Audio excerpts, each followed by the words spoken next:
and hello ED4. Thank you guys so much for having this conversation with me today about activism and the future. Now, Millie, a question for you.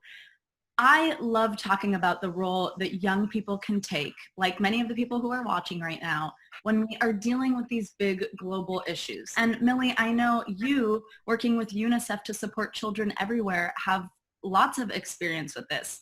What type of role do you think that young people can play right now? Young people have been positive agents of change in the fight against COVID in so many ways, leading their communities to support and protect vulnerable people, using school technologies to produce protective equipment, and making sure their friends and family have accurate information on the virus.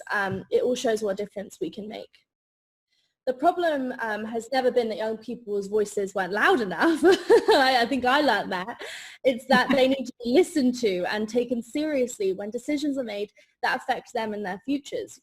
So one thing that needs to be considered is how young people who don't have access to the internet can take part in these conversations. As a UNICEF Goodwill Ambassador, I am a champion for children's rights, and that means every child. Leaders need to look at ways to make sure children and young people everywhere are heard, including the most vulnerable. So some of the most incredible solutions, I think, will come from them. That is such an important point. And I think with this generation in particular, it's about talking with them and to them and not about them, not just things that are going to potentially affect their future without involving them in that discussion. That is such a great point. Thank you, Millie. Now, ED4, what can we all do to help create that world where they are involved in these conversations? And then is there a role that the global goals can sort of play as markers for us with this activism in the future? Yes, so let me pick up on something that Millie just said, which is finding solutions. That's a real hallmark for what this century's activism is going to be like. It's going to be creating and designing solutions.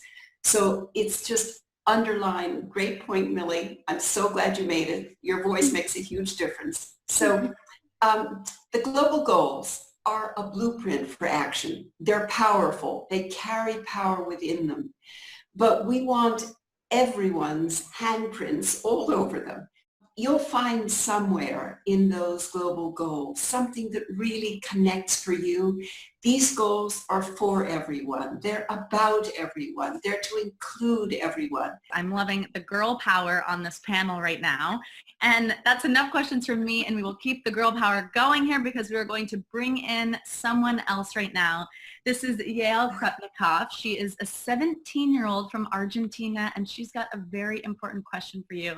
I know she's going to knock it out of the park. She's coming on in now. Hi, very happy to be here with you all. My question is, when it comes to activism, there can sometimes be a lot of conflict between people from different generations because each may feel like the other doesn't understand. Adults sometimes think that young people don't care or don't know enough about current affairs, and meanwhile, teenagers often feel misunderstood or ignored by the adults around them. So how can young people lead collective action in their own way so that they are heard and so that their voices have a true impact? That is a great question. ED4, do you want to take it first? I'd love to. Okay, I love that question. Being one of the older people, I want you to know that there's much more interest among older people to connect with younger people and to do something with you. So my suggestion would be choose one of the goals, one that really connects with you. So let's say it's oceans, and choose something about it that you say to yourself, I want to find a solution for this, and then begin studying, know everything there is to know about it, listen to what other people are saying, develop that wonderful term empathy, so that you can hear what's on another person's mind and what their heart feels, but find out what they're thinking about it, because there could be many ways to come up with solutions, and then come up with some solutions to do together. And ask an older person to do something with you. You know, they were young too. They'll get it. They'll want to say yes to you. And Millie, what do you think? Yeah, I just want to add, I think that we've seen a lot of solidarity between generations recently. I think young people have shown that they understand that the crisis can affect older people and maybe even some of their relatives. So they have to adapt their behavior to help protect the most vulnerable.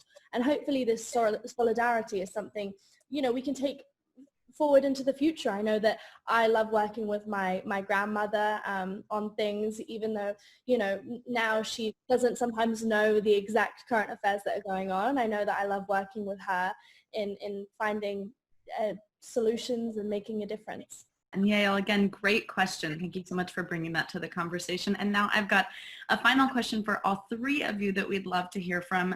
How would you reimagine what the world could look like tomorrow? And I know that's big and open-ended, but you know, what are some of the things that you really hope for? ED4, I'll start with you. I'd love to see a world that didn't see age as being a barrier in any way. That would be one. The second one is I would love to see a world that comes out of COVID stronger than when it entered it. We can build a world back better, and we can build a world that has Yale's social cohesion, where we're talking among generations, that has Millie's activism, that is finding solutions. So if we want that, then let's encourage governments to invest in things like connectivity, so that this next generation will have the chance to create all of those better solutions among themselves. I like the sound of your world of tomorrow, ED4. Yeah, I'm going to go there. Let's do that. Millie, what about you? What do you think? In my role at UNICEF, I talk a lot about kindness. This is something that is very important to me personally. We've seen an overwhelming amount of kindness over the last few months. So it would be incredible if we kept this going. We need to support each other, especially on social media. We have to make sure it isn't a place of bullying and harassment. It can actually bring people together and be a place of love and support and inspire social change. I love that too, you guys. We're building a beautiful tomorrow right now. Now, to end our conversation, Yael, we'd also love to hear from you on what you'd reimagine the world to look like tomorrow. Thank you. I think what Millie has been saying about social media is really key. It's really one of the best tools that we have to make our voices heard and spread important messages. So I'd love to see a world where more young people use it to get involved with causes they believe in and propose new policies or ideas. I'd love to reimagine a world where politics and activism are open to young people, where they're allowed to take part in the discussions that matter and where their voices are heard. You know, more diversity at the decision-making table will mean that the decisions we arrive at will also become more diverse. And so new perspectives and new solutions will appear, as well as role models that show other teenagers that we can make a difference. And so that makes me really hopeful for the future. I like how, Yael, when you were talking in each of our little boxes, we were all nodding like this. Yes, exactly. Yeah, she's amazing. I love listening to you, Yael. Winnie loved your speech. She said, good job, Yael. You did a great job over in Argentina. Well, thank you all so much, Winnie. Welcome, and thank you for joining at the end here. And ED4, Millie, Yael, thank you guys so much for a wonderful conversation and for the work that you're doing and the empathy that you exhibit just all the time. It's clear in the words that you guys have all chosen and spoken today. So thank you so much. Stay safe and stay healthy. Thank you so much. Thank you. Bye. Thanks, Savannah. Bye, Millie. Bye, Yael. Bye. Bye. Bye.